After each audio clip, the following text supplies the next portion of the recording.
ఉన్న బంగారాన్ని విడిపించి ఆ రోజు ఆన్లైన్ రేటుకే మేము కొంటాం. Sharma gold company. నమస్కారం, సుమన్ టీవీకి స్వాగతం.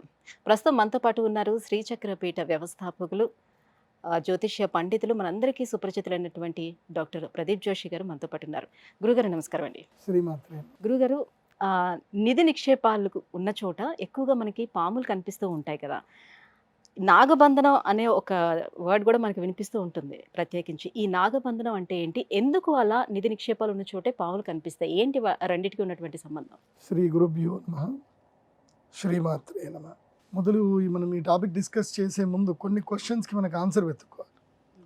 ఆ క్వశ్చన్స్ అన్నిటికీ ఆన్సర్లు మనకు తెలిస్తే ఈ యొక్క నాగబంధనం గురించి కూడా మనకు కొంచెం అర్థమవుతుంది. ఇప్పుడు ఒక చోట మనము కాకులకి అన్నం పెడతాం. డైలీ మీరు ఒక కాకి అన్నం పెట్టండి. మీరు 12:30 అంటే 12:30కి అన్నం పెట్టండి. ఒక 3 రోజులు పెట్టండి, కాకి వచ్చినట్టుంది. దాని నెక్స్ట్ డే మీరు అన్నం పెట్టండి, పెట్టకపోండి, కరెక్ట్గా ఎగ్జాక్ట్ 12:30కి కాకి ఎక్కడికి వచ్చేస్తుంది. కాకుల దగ్గర వాచ్ ఉందా? లేదు కదా, టైంకి వచ్చేస్తాయి కదా. అట్లాగే ఆరుద్ర నక్షత్రంలో సూర్యుడు ప్రవేశించి 10 రోజులు ఉంటాడు. ఆరుద్ర నక్షత్రంలో సూర్యుడు 10 రోజులు ఉంటాడు. ఆ రోజే భూమిలో నుంచి ఆరుద్ర పురుగులు బయటకు వస్తాయి. వాటికి ఎవరికైనా చెప్పారా? మనం ఏదైనా న్యూస్, ఏదైనా అనౌన్స్మెంట్ ఏమైనా చేసామా? పలానా రోజు పలానా డేట్ టైంలో బయటకు రావాలని చెప్పి ఎవరైనా అనౌన్స్మెంట్ చేశారు? వాటికి ఏం లేదు. లేదు. అట్లాగే వేసవి, ఇది మనకి వసంత ఋతువు వచ్చింది. రాగానే మనకి కోకిల కుహు కుహు అని కూస్తుంది. దానికి ఎవరైనా చెప్పారా ఇది వసంతకాలము, ఇప్పుడు చెట్లు చిగురుస్తున్నాయి, నువ్వు అరవాలి అని చెప్పి? లేదు కదా. సో ప్రకృతిలో ఒక మనిషి తప్ప,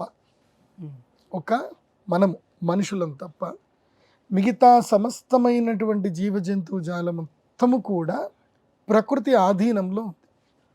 ఒక మనిషి మాత్రమే తన పరిణితిని తాను కోల్పోయి ప్రకృతికి విరుద్ధంగా వ్యవహరిస్తాడు, ప్రకృతిని నాశనం చేస్తున్నాడు. అలాంటి మనుషులకు ఇప్పుడు నేను చెప్పేది అర్థం కాదు. ఎందుకోసం అంటే వాళ్ళకి నాగబంధనమా, అది ఎట్లుంటుంది? పాములు మనం చెప్తే వింటాయి, వితండవాదం చేసేవాళ్ళు అర్థం కాదు, ఇలా ఉంటారు. సో వాళ్ళ కోసమే ఫస్ట్ కొంచెం ఈ కంటెంట్ నేను ఇచ్చాను. వీటన్నిటికీ నువ్వు ఆన్సర్ ఎత్తుక్కొనిరా, నీకు నాగబంధనం ఏంటో అర్థమవుతుంది. అది కాకుండా ఇంకొకటి కూడా ఉంటుంది.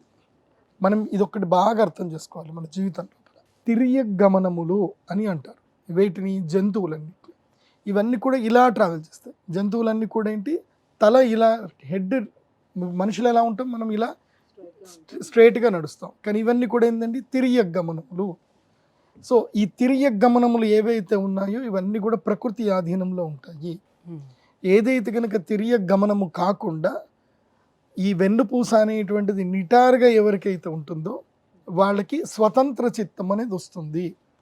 వాళ్ళు ఇంకొకళ్ళ ఆధీనంలో కూడా వెళతారు, స్వతంత్ర చిత్తంలో కూడా వస్తారు. ఇది బాగా అర్థం చేసుకోండి.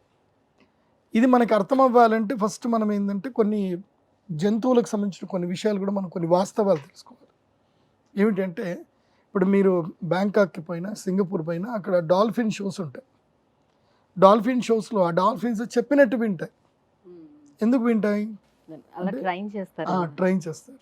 ఆ ట్రైన్ చేసే ముందు వాటిని ఏం చేస్తారు అంటే కొన్ని రోజుల పాటు, కొన్ని గంటల పాటు, ప్రతిరోజు కొన్ని గంటల పాటు వాటిని స్ట్రైట్గా నిల్చోబెడతారు. వాటిని ఎరిక్టల్ పొజిషన్లో వాళ్ళు నిల్చోబెడతారు. సో అవి నేచర్కి కనెక్ట్ అవుతాయి అన్నమాట. అంటే స్వతంత్ర బుద్ధి కలిగినవి అవుతాయి. అంటే ఇన్ని యూనివర్సల్ కనెక్షన్ ఏదైతే ఉందో, రిసోర్స్ ఏదైతే ఉందో, యూనివర్సల్ ఆల్గారిథం ఏందో దాని నుంచి డిస్కనెక్ట్ అవుతుంది. అలా డిస్కనెక్ట్ అయ్యి హ్యూమన్ నేచర్కి అలవాటు పడుతుంది. ఇప్పుడు అలాగే మీరు దున్నపోతుని కూడా ఆడిస్తారు సదర్లో. ఆ దున్నపోతుని కంట్రోల్ చేయాలంటే ఏం చేస్తారంటే ముక్కు తాడు కట్టి దాన్ని ఇలా పైకి పెడతారు. దాన్ని కూడా బ్రెయిన్ అండ్ స్పైన్ అనేది ఎరిక్ట్ చేయడానికి ట్రై చేస్తారు కొంచెం. దానివల్ల అది మన మనిషి కంట్రోల్లోకి వస్తుంది. ఇలా మనిషికి కంట్రోల్లో తెచ్చుకునేది జంతువులు కొన్ని ఉంటాయి, ప్రకృతి కంట్రోల్లో ఉండేటువంటి జంతువులు కొన్ని ఉంటాయి. అందులోపల అత్యంత ప్రధానమైనటువంటి జంతువులు ఏవి అంటే సర్పములు. ఈ సర్పములు శబ్ద సూచనతో నడుస్తాయి. శబ్ద సూచన అంటే మంత్రమునకు లొంగుతాయి. ఇది బాగా గుర్తుపెట్టుకోండి. పాములన్నీ మంత్రాలకు లొంగుతాయి, మంత్రమునకు ఉంటాయి. నా స్వానుభవం చెప్తాను. అంటే నేను నేను చాలా నాస్తికుడిని. మా ఇంట్లో క్వశ్చన్ వేసేవాడు ఎవడు అంటే అది నేనే. ఇదెందుకు, అదెందుకు చేస్తున్నారు, ఇది ఎట్లా చేస్తున్నారు అని ప్రతి ఒక్కటి క్వశ్చన్ అడిగేవాడిని. అయితే ఈ సర్పబంధనం గురించి నేను నమ్మలేదు. మా ఊర్లోని నిజామాబాద్లో గుర్బాబాది అని ఒక ఏరియా ఉంటుంది, దుబ్బా అని ఏరియా ఉంటుంది. అక్కడ ఒక ఫేమస్ పర్సన్ ఉంటారు, ఆయన అడ్వకేట్. వాళ్ళ ఇంట్లో ఏం జరిగింది, వాళ్ళకి శత్రువులు ఏం చేశారు అంటే సర్పబంధనం చేశారు. ఇది 1998 అండ్ 94 ఆ టైంలో జరిగింది. ఇది వాళ్ళకి శత్రువులు ఎవరు సర్పబంధనం చేశారు. ఏం జరిగింది అని తెలుసా? అసలు ప్రజావాసము అంటే మొత్తం మనుషులు ఉండే ప్లేస్, కొంచెం ఒక 2 రోడ్లు దాటితే పొలాలు ఉంటాయి. అంటే పాములు ఇంట్లోకి వస్తే 1 రావాలి, 2 రావాలి. వాళ్ళ ఇంట్లో శత్రువులు చేసిన పనికి విచ్చలవిడిగా పాములన్నీ తరుముకుంటూ వచ్చేసాయి. ఆ ఒక్క ఇంటే పట్టుకుంది. ఆ ఒక్క ఇంట్లోనే పాములు, ఎక్కడ చూడు పాములు. మళ్ళీ ముందు రోజంతా లేవు. ద నెక్స్ట్ డే మార్నింగ్ పరుపు చుట్టుతా ఉంటే పరుపు కింద 2 పాములు కనిపించాయి. అన్ని చిన్న చిన్న పాములు, ఇంతే పాములు. మళ్ళీ ఇంట్లో ఎక్కడికి వెళ్ళి ఎక్కడ చూసినా మొత్తం ఇంటి నిండా పాములు కనిపించేసాయి. ఒక చోటు నుంచి పాములన్నీ బయటకు వచ్చేస్తున్నాయి. ఎన్ని వందల పాములు వచ్చాయి. ఇది అప్పట్లో న్యూస్ కూడా కవర్ చేశారు. అప్పట్లో ఈనాడు పేపర్లో కూడా, వార్త దాంట్లో కూడా వచ్చింది. అప్పుడు మా నాన్నగారిని పిలిపించారు. ఎందుకోసం అంటే ఆ ఏరియాకు మొత్తం మా నాన్న గురువు గారు ఉండే. మా నాన్నగారిని పిలిస్తే మా నాన్నగారు పోయి, మీరేం కంగారు పడద్దు, ఇవన్నీ మీరు పాముల వాళ్ళని పిలవాల్సిన అవసరం లేదు, ఎవరిని పిలవాల్సిన అవసరం లేదు, మీరు అందరు వెళ్ళండి అని చెప్పేసి అని ఇంట్లో లాకేసుకొని ఒక అరగంట సేపు మా నాన్నగారు పూజ చేసి బయటకు వచ్చారు. ఆ తర్వాత ఇల్లు మొత్తం వెతికినా ఒక్క పాము లేదు. ఈ న్యూస్ చూసి రెస్క్యూ ఎవరైతే స్నేక్ రెస్క్యూ టీము వాళ్ళందరూ వచ్చారు. వాళ్ళు వచ్చినా వాళ్ళకి ఒక్క పాము దొరకలేదు, అన్నీ మాయమైపోయాయి. మళ్ళీ వాళ్ళకి అప్పటికీ భయమే. మా నాన్న అన్నారు, ఇంకేం కంగారు లేదు, హ్యాపీగా ఉండండి, ఇంట్లో చిన్న పిల్లలు ఉన్నారండి అని చెప్పేసానంటే, ఈ పిల్లలు ఉన్నా ఎవరున్నా ఏం కాదు, హ్యాపీగా ఉండండి మా నాన్న చెప్పేసి వెళ్ళిపోయారు. ఆ టైంలో నేను కూడా ఉన్నా, చూశాను. నేను ఆ పాములని చూశాను. ఆ గంట ఆ తర్వాత పాములన్నీ కూడా లైక్ విష సర్పాలు అంటారా? అదే కదా, అవి విష సర్పాలు. తర్వాత ఇవి నాగ సంతతి అంటారు. దీంట్లో ముఖ్యంగా నాగుబాము అని ఏదైతే అంటారో, ఇవి చాలా విశేషమైన శక్తివంతమైనవి. ఇవి బాగా తెలుసుకోండి. దీనికి మీరు ఇప్పుడు కూడా మీరు పంచాంగాలలో గుప్త మంత్రము అని ఒక పంచాంగం కూడా ఉంటుంది. గుప్త పంచాంగం అని ఒక పూర్వకాలం వచ్చేది, ఇప్పుడు కూడా వస్తుంది. కానీ ఇప్పుడు వాళ్ళు ఆ కనికట్టు విద్యలు వాళ్ళు రాయట్లేదు. ఇవన్నీ కొన్ని విద్యలు ఉంటాయి. ఇవి పూర్వకాలము అందరికీ రొటీన్గా తెలిసేటివి, చాలామందికి రొటీన్గా తెలిసేటివి. బ్రిటిషర్స్ రాకన్నా మునుపు, మన దేశంలో బ్రిటిషర్స్ రాకన్నా మునుపు మన దగ్గర ఒక అద్భుతమైన శక్తి ఉండేది. శత్రుబాధలు, ఇంత పోలీసు, ఇంత ఇవన్నీ ఏమీ లేవు అప్పుడు కూడా ఆడవాళ్ళు క్షేమంగా ఉన్నారు. అప్పుడు కూడా దొంగల బెడద నుంచి వాళ్ళు క్షేమంగా ఉన్నారు. ఎలా ఉన్నారు అంటే ప్రతి ఒక్కరికి ఈ విద్యలు తెలుసు. ఇప్పుడు మీకు ఒక విద్య తెలుసు, ఏంటి అంటే మాయమైపోయి ఎవరినైనా సరే అవసరమైతే వేసేస్తారు, లేదంటే బ్యాంకులో నుంచి కావాలంటే డబ్బులు తెచ్చుకుంటారు. ఇది ఒక విద్య మీకు ఉంది. ఇక మీరు దేనికైనా భయపడతారా? భయపడరు కదా. మీకు మాయమైపోయి విద్య తెలుసు. లేదా మీకు ఒక మంత్రం ఉంది, మీకు ఒక శక్తి ఉంది. ఆ శక్తి మీకంటూ ఉంది అని తెలియదు, కానీ ఒక గురువు ఉపాసనతో చేశారు. మీ శత్రువు మీద అది ప్రయోగించడం వల్ల ఆ శత్రువుకి ఒక మరణం అనేది జరిగింది, లేదా ఒక నష్టం జరిగింది. ఒకటి అయిపోయింది, అబ్బా జరిగింది అని కాన్ఫిడెన్స్ చిన్నగా వస్తుంది. రెండోది కూడా జరిగింది, మూడోది జరిగింది. ఆ తర్వాత మీ కాన్ఫిడెన్స్ లెవెల్స్ ఎట్లుంటాయి? ధైర్యంగా ఉంటారు. ఇంట్లో బంగారం అయినా ఏదైనా సరే ఇల్లు డోర్ తెరబెట్టుకుని కూడా కూర్చుంటారు. ఎందుకోసం అంటే ఎవరు వచ్చినా నా దగ్గర శక్తి ఉంది, నేను ఆ మంత్రం చదివితే నా శత్రువులకి ఇమ్మీడియట్లీ వాళ్ళకి సంహారం జరుగుతుంది, ఇది నాకు ప్రూవెన్ అయింది. ఇది కాన్ఫిడెన్స్ ఉంటుందా? ఉండదు. ఉంటుంది. అట్లాగే పూర్వకాలము ఒక్కొక్క నక్షత్రం వాళ్ళకి ఒక్కొక్క శక్తి ఉంటుంది. దేవగణము, దైత్యగణము, అంటే దేవగణంలో పుట్టినటువంటి వాళ్ళు ఉంటారు, రాక్షస గణంలో ఉంటారు, మనుష్య గణంలో పుట్టినటువంటి వారు ఉంటారు. తర్వాత సర్ప నక్షత్రాలు ఉంటాయి. ఇప్పుడు ఆశ్లేష నక్షత్రం సర్ప నక్షత్రం ఉంటుంది. అలా ఆరుద్ర నక్షత్రం వచ్చేసి రుద్ర నక్షత్రం. అది ఇలా ఒక్కొక్క నక్షత్రము ఒక్కొక్క వారికి ఒక్కొక్క శక్తి ఉంటుంది. అది వాళ్ళ జాతకం తీస్తే తెలుస్తుంది. అప్పట్లో పండితుల దగ్గరికి వెళ్ళిపోయి, అప్పట్లో ఏంటి, ప్రతి చోట మహాభారతం ఉండేది, ప్రతి చోట రామాయణం ఉండేది. అలా కాకుండా ప్రతి ఇంట్లోనూ ప్రతి దేవాలయంలోనూ మంత్రశక్తి నేర్చుకునేటువంటి వారు. ఇప్పుడు మనం దేవాలయాలు వెళ్ళి చూసామనుకోండి, ఇప్పుడు మోడ్రన్ దేవస్థానాలు వదిలిపెట్టండి, పాత దేవాలయాలకు వెళ్ళండి, తమిళనాడు వెళ్ళండి, ఇక్కడ దేవాలయాలకు వెళ్ళండి.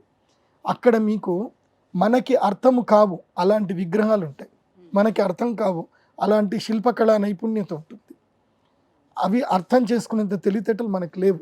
ఏం జరిగిందంటే ఒక 4 జనరేషన్లకి గ్యాప్ వచ్చేసింది.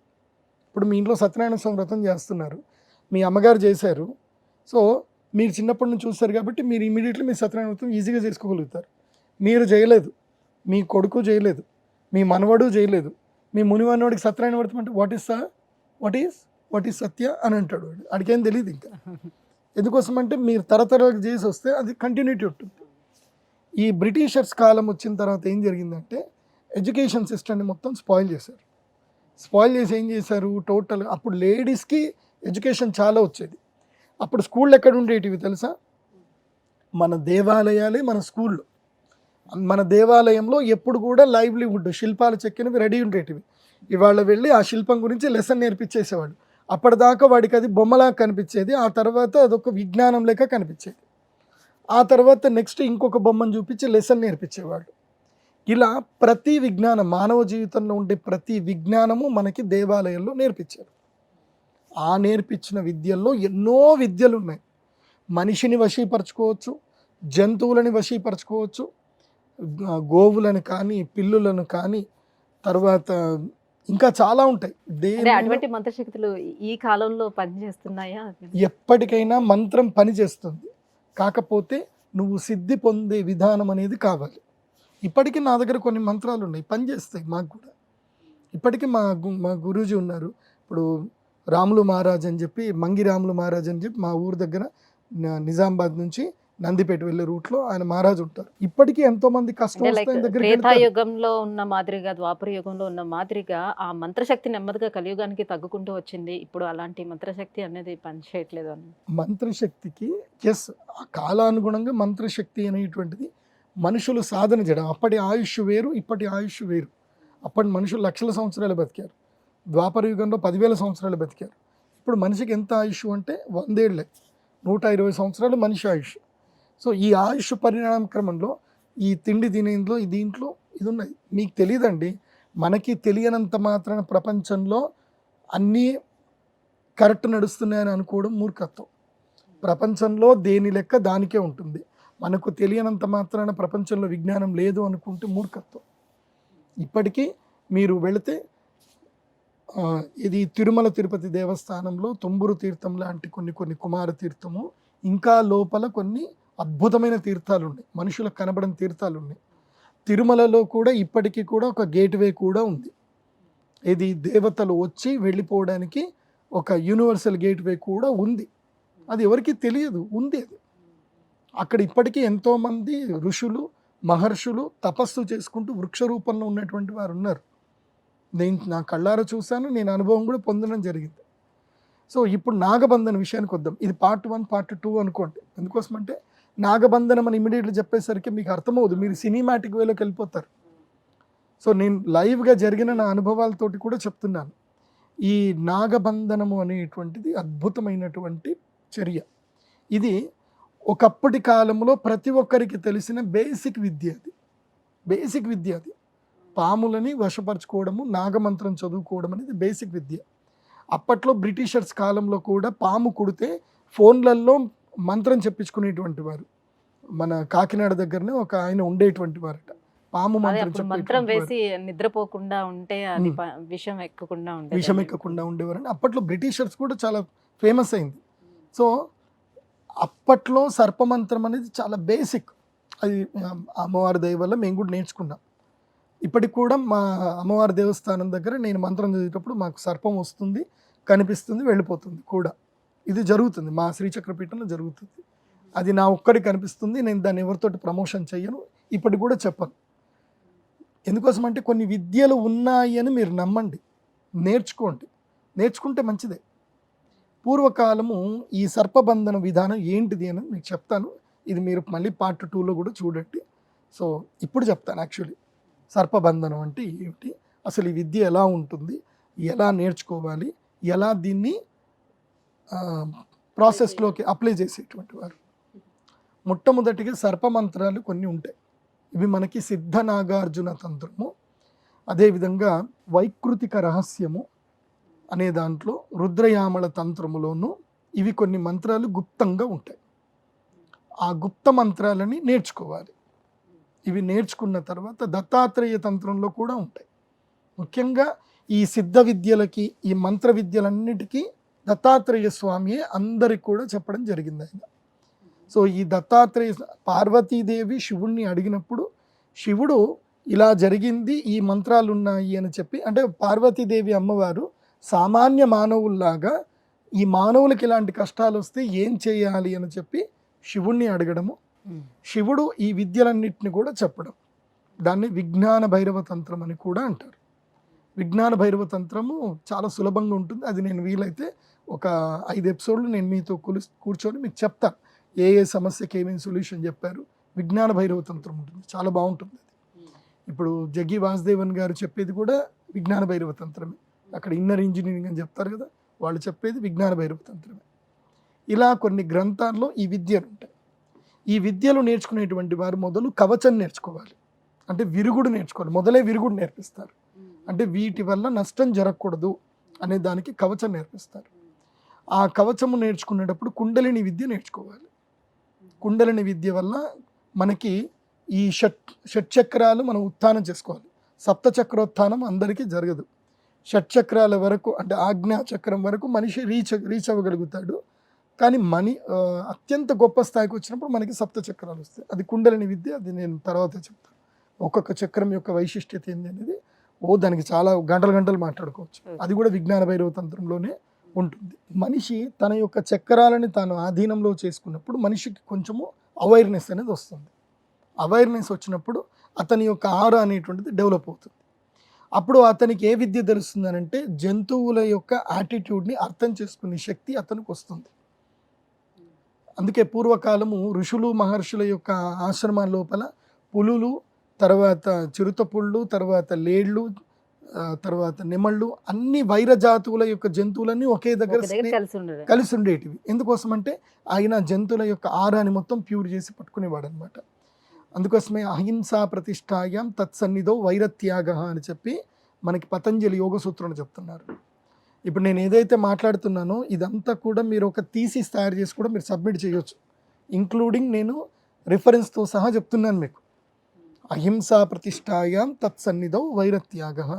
ఏ మనిషి యొక్క మనస్సులో అయితే అహింసాభావం ఉంటుందో, అంటే కోపము, క్రూరత్వము, ద్వేషము అనేది ఏదీ లేకుండా అహింసాభావము, హింసత్వం లేనటువంటి మృదుత్వం ఉన్నటువంటి చిత్త ఎవరికైతే ఉంటుందో వారి దగ్గరికి ఎవరైతే వచ్చినా వాళ్ళ యొక్క మనసులో ఉన్న వైరం మొత్తం తొలగిపోతుంది.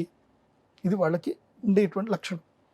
ఇప్పుడు నా దగ్గరికి కూడా చాలామంది వస్తారు, ఇంట్లో మొగుడు తిట్టినా పడరు, వాళ్ళ నాన్న తిట్టినా పడరు, కానీ నా దగ్గర వచ్చి కూర్చుంటారు. నేను తిట్టేది తిడతా, నవ్వుతూ పడతారు నా దగ్గర. అవును గురుగారు అని పడతారు. ఎందుకోసం అంటే మా దగ్గరికి వచ్చిన తర్వాత అమ్మవారి ఉపాసన చేస్తాం కదా, మా ఆరలో వచ్చి కూర్చునేసరికి వాళ్ళకి ఆ వైరము, కోపము అన్నీ పోతాయి. వాళ్ళకి మోస్ట్లీ పోతాయి. వాళ్ళు మేము చెప్పిందంతా వింటారు. పెద్ద పెద్ద స్టార్స్, పెద్ద పెద్ద డైరెక్టర్లు వాళ్ళు కూడా వచ్చి నాతో తిప్పించుకోవడానికి వస్తారు. గురుగారు ఏమైనా తిట్టండి గురుగారు, ఎవరు అట్లా. తత్సన్నిధో వైరత్యాగ, అంటే ఉపాసన బలం ఉన్నటువంటి వారి దగ్గరికి వస్తే ఆటోమేటిక్గా మనకు ఒక ఎనర్జీ తెలిసిపోతుంది. అది ఆరా అంటారు. ఆ పాజిటివ్ ఎనర్జీ అనేది కాస్త పాస్ అవుతుంది. ఫస్ట్ మీ ఆరా ఎంత లెంత్ లో ఉంటే ఆ లెంత్ లో వాళ్ళు ఉంటే పాజిటివ్ ఎనర్జీ అనేది వస్తుంది అంటారు. Yes, simple. మీకు కూడా తెలుస్తుంది. ఇప్పుడు మీరు కూడా ఎన్నో ఇంటర్వ్యూలు చేస్తూ ఉంటారు. కొంతమంది నెగిటివ్ పర్సన్స్ ఉంటారు. ఇప్పుడు అయిపోతుందిరా బాబు ఇంటర్వ్యూ, ఇంకే తొందరగా కంప్లీట్ చేసుకుని వెళ్ళిపోదామని మీకు కూడా అనిపిస్తూ ఉంటుంది. ఎందుకోసం అంటే మీరు ఆరాలో కూర్చోలేకపోతారు, మీకు పడదు ఆరా. సో ఇలా అందరికీ ఉంటుంది. ఆ ఆరా సంబంధించిన తత్వాన్ని అర్థం చేసుకోవాలి అని అంటే మనిషికి పంచకోశాల గురించి, షట్చక్రాల గురించి కొంచెం అవగాహన రావాలి. ఆ అవగాహన కొంచెం నేర్పిస్తారు, నేర్చిన తర్వాత మంత్రోపదేశం చేసేస్తారు. ఇక ఆ మంత్రాన్ని సిద్ధి చేసుకోవాలి. సిద్ధి చేసుకున్న తర్వాత ఇంకా మంత్రం చదివితే సర్పాలు వచ్చేస్తాయి. ఎక్కడ సర్పం ఉన్నా ఆ సర్పము ఆ మంత్రముతో చదవగానే ఆ మంత్రం అక్కడ స్తంభించిపోతుంది. ఈ మంత్రాలు ఎలా ఉంటాయనంటే మారణం, మోహనం, వశ్యం, స్తంభనం, ఉచ్చాటకం అనేటువంటివి ఉంటాయి. 8 రకాలుగా ఉంటాయి. మారణం, మోహనం, వశ్యం, స్తంభనోచ్చాటనాధికం, నిర్వీర్యం చేయడము, మళ్ళీ నిర్లిప్తం చేయడము, నిర్వికల్పము చేయడము, ఇలాంటివి అన్ని సాధనలో ప్రక్రియలు ఉంటాయి. ఇవన్నీ కూడా మీకు విజ్ఞాన భైరవ తంత్రంలో వస్తాయి. దేవి సప్తశతిలో కూడా ఇవి వస్తాయి మనకి. తర్వాత రుద్రయామల తంత్రంలో కూడా వస్తాయి. ఇప్పుడు ఫస్ట్ ఏం చేశాడు అంటే మరణం అంటే చంపడం, మోహనం అంటే ఇది మోహనం చేసుకోవడం, వశ్యం అంటే వశీకరణం చేసుకోవడం. ఆ జంతువులని వాటిని వశీకరణం చేసుకొని ఇప్పుడంటే మనకి బ్యాంకులు ఉన్నాయి. ఇప్పుడు అంత సంపద కల్చర్ ఎట్లా వచ్చింది, నోట్ కల్చర్ వచ్చింది. అప్పట్లో నోట్లు కాదు కదా, అప్పట్లో ఉన్నదంతా ఏంది, అప్పట్లో కాయిన్స్, బంగారు కాయిన్స్, రాగి కాయిన్స్, వెండి కాయిన్స్. సో ఆ బంగారం ఎక్కడ పైన డూప్లికేట్ చేయలేరు. ఇప్పుడు నోట్ సిరీస్లు ఉన్నాయి. ఆ అక్కడ పైన ఆయన రాజుగారు బ్యాన్ చేశారు. ఇప్పుడు 2014లో మోదీ గారు బ్యాన్ చేశారు. అవి మనకు చిత్తు కాగితాలు అయిపోయి RBIలో ఇచ్చేసాం, మళ్ళీ మనం డబ్బులు తెచ్చుకున్నాం. సో ఇప్పుడు 500 నోటు 1000 నోట్లు మనకు పనిచేయవు. కానీ గోల్డ్ అలా కాదు కదా, మెటల్ అలా కాదు. మెటల్ కాంట్ బ్యాన్, దాన్ని బ్యాన్ చేయలేదు. కాబట్టి మెటల్ ఎక్కడున్నా సురక్షితంగా పెట్టుకోవాలి అని దానికి బిందెలలో ఉన్నది అదే కదా, ఇంకే ఉంటుంది. బిందెలలో పెట్టి వాటికి ఒక గుడ్డ కట్టి మంత్రోపదిష్టమైనటువంటి తాళ్ళు కట్టి వాటిని లోపల పెడతారు. లోపల పెట్టినప్పుడు ఈ మంత్రాలు చదువుతారు. ఈ మంత్రాలు చదివి దానికి ఒక రేఖ గీస్తారు. ఒక రేఖ గీసి ఆ మంత్రము చదివి ఆ సర్పాదేవతలని ఆహ్వానం చేస్తారు. ఆహ్వానం చేసినప్పుడు ఆ సర్పాలు వస్తాయి. వచ్చి దానికి రక్షణగా ఉండాలి అని చెప్పి ఆ మంత్రము ఏదైతుందో కైండ్ ఆఫ్ ఒక ఆల్గరిథం అనుకోండి, ఒక మన పాస్వర్డ్ లాగా, అవి దానికే లొంగుతాయి తప్ప దేనికి లొంగు. ఇంకా దాన్ని మూత పెట్టేసి వెళ్ళిపోతారు. అయితే ఈ చాలామందికి ఈ గుప్త నిధుల గురించి కొంచెం అవగాహన తక్కువ. నాకు బాగా తెలుసు, మేమంతా చదివాం కాబట్టి. నాకు మన తెలంగాణలో ఆర్కియాలజీ డిపార్ట్మెంట్ ఉండేవాళ్ళు కూడా నాకు చాలా క్లోజ్ పరిచయం. వాళ్ళతో కూడా డిస్కస్ చేశాను, తిరిగాను కూడా. చాలామందికి గుప్త నిధులు అంటే ఎక్కడ పడితే అక్కడ ఎవడో చెప్పారని తవ్వేస్తారు. గుప్త నిధులకి ఒక రితం ఉంటుంది, ఒక పద్ధతి ఉంటుంది. అది పెట్టేవాళ్ళు ఒక పద్ధతిగా పెడతారు. అంటే 100కి 80 మంది కరెక్టే పెడతారు, 20 మందికి తెలియక ఏదో తెలియని వాళ్ళు ఎక్కడో దాపెట్టుకుంటారు. అవే మీకు దొరుకుతాయి. అంటే పలానా ప్లేస్ లో నిధులు ఉన్నాయని మనకి ఆ ఎనర్జీ లెవెల్స్ ని బట్టి తెలుసుకునే అవకాశం ఉంటుందా? ఈ ప్లేస్ లో ఉంటుంది తెలుస్తుందా? దానికి అభిమంత్రించినటువంటి కొబ్బరికాయలు, తర్వాత రాజసమ్మోహిని అనేది ఒక తాంత్రిక వేర్లు దొరుకుతాయి. అవి ఎక్కడ అందరికీ దొరకవు. రాజసమ్మోహిని అని దాని పేరు వేరు, నేను వేరే చెప్తున్నాను అంతే. బదనికలు దొరుకుతాయి, హిమాలయాల్లో దొరుకుతాయి. వాటిని దగ్గర పెట్టుకుంటే అవి మాట్లాడతాయి కూడా. మాట్లాడడం అంటే వాటికి ఒక లాంగ్వేజ్ ఉంటుంది. అవి లైవ్ వుడ్ ప్లాంట్స్ ఉంటాయి. అవి మన చేతిలో పెట్టుకొని వెళుతూ ఉంటే అవి కదులుతాయి. అవి కదిలిన దాన్ని బట్టి మనకి ఆ లాంగ్వేజ్ నేర్చుకోవాలి. మనం ఆ ప్లాంట్కి సంబంధించిన లాంగ్వేజ్ నేర్చుకోవాలి. ఇప్పుడు మీరు చైనా వెళ్ళారు, చైనా వాళ్ళ భాష మీరు నేర్చుకోవాలి కదా. అట్లాగే ఆ ప్లాంట్కి సంబంధించిన లాంగ్వేజ్ మనం నేర్చుకోవాలి. ఆ లాంగ్వేజ్ నేర్చుకొని కనుక మనం దాన్ని పట్టుకొని వెళితే అది చెప్పేస్తుంది. దాని పెద్ద కష్టమేం కాదు. సో ఆ ఏవైతే సర్పాలు కానివ్వండి, దీనికి బంధనం ఉంటుంది. జర్రీలు, తేళ్ళు, సర్పాలు, ఈ 3 కూడా ఉంటాయి. ఒకే చోట తేళ్ళన్నీ పుట్టుకొని బయటకు వస్తాయి, తేళ్ళు కూడా ఉంటాయి. అక్కడ ఎలా పెడతారు అని అంటే, ఈ యొక్క దిగ్బంధనం చేసేటప్పుడు విధానం ఏంది అని అంటే, ఫస్ట్ దిగ్బంధనం చేసే స్థలాన్ని ఎంచుకోవాలి. స్థలాన్ని ఎంచుకొని వీరికి వంశానికి సంబంధించిన కొన్ని వృక్షాలు ఉంటాయి. ప్రతి వంశానికి ఒక వృక్షం అనేది ఉంటుంది. ఇప్పుడు మనం చింతకాయల రవి అని పేరు చెప్తారు. తర్వాత మర్రి శశిధర్ రెడ్డి అని అన్నారు. మర్రి అని ఎందుకు పెట్టారు? వాళ్ళకి తెలియదు. చాలామంది వాళ్ళ ఇంటి పేరు వాళ్ళకి తెలియదు. కొంతమందికి నిప్పులోళ్ళు, ఇంటి పేరు నిప్పులు అని ఉంటుంది వాళ్ళకి. ఇంకోళ్ళ పేర్లు ఏంటంటే ఆవులోళ్ళు అని ఉంటుంది. ఒక్కొక్కళ్ళ ఇంటికి ఒక్కొక్క పేరు ఉంటుంది. ఆ ఇంటి పేరు చాలామందికి తెలియదు. అది తెలుసుకుంటే వాళ్ళ గుప్త నిధులు ఎక్కువనే వాళ్ళకి తెలిసిపోతాయి. వాళ్ళ ఇంటి పేరును బట్టి వాళ్ళ వంశవృక్షం ఏదైతే ఉందో అది ఎంచుకుంటారు ఫస్ట్. సో అక్కడ ఇది పెడతారు, పెట్టి దాని మీద వృక్షాన్ని పెట్టేస్తారు, ఇంకా చెట్టు పెడతారు. ఎప్పుడైనా గుర్తుపెట్టుకోండి, గుప్త నిధులు ఏవి కూడా ఓపెన్గా పెట్టరు. ఓపెన్ ల్యాండ్లో, ప్లెయిన్ ల్యాండ్లో పెట్టరు. ఎందుకోసమంటే రేపు ఎవరైనా వచ్చి తవ్వే ఆస్కారం ఉంటుంది కాబట్టి ఓపెన్గా పెట్టరు. 6 నుంచి 8 అడుగుల లోపలనే పెడతారు. మినిమం 8 అడుగులు. 8 అడుగులకు మించినది పైన పెట్టరు. ఇది ఒకటి. అది పెట్టిన తర్వాత ఏం చేస్తారు అంటే దాని మీద వృక్షమును పెడతారు. ఆ వృక్షమును పెట్టి ఆ వృక్షమునకు విరుద్ధ వృక్షములు కానీ లేదంటే వంశీ వృక్షములు కానీ దానికి దూరంగా పెడతారు. అలా పెట్టి తర్వాత ఏం చేస్తారు, వాటికి ఒక లెక్కలు ఉంటాయి. ఇప్పుడు మీరు అడవిలోకి వెళ్ళారనుకోండి, మీకు అన్ని టేకు చెట్లు కనపడ్డాయి, అన్ని టేకు చెట్లు కనపడతాయి. కానీ ఆ రితము ఆల్గరితం తెలుసుకోవడం కష్టం. ఈ గుప్త నిధులు పెట్టిన వాళ్ళకి ఆల్గరితం తెలుస్తుంది. అన్ని పూర్వకాలము బాటసార్లు ఎట్లా తెలుసుకునేవాళ్ళు, మైల్ రాయిలు చెట్లను బట్టే తెలుసుకునేవాళ్ళు.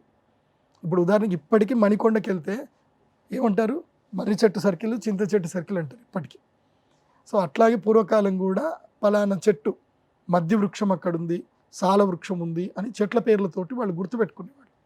సో ఆ రితం ప్రకారమే ఆ చెట్లు కనబడాలి. ఎక్కడైతే ఆ రితం లేదో, ఎక్కడ మిస్ ఉంటుందో ఆ చెట్టు కిందనే నిధి ఉంటుంది.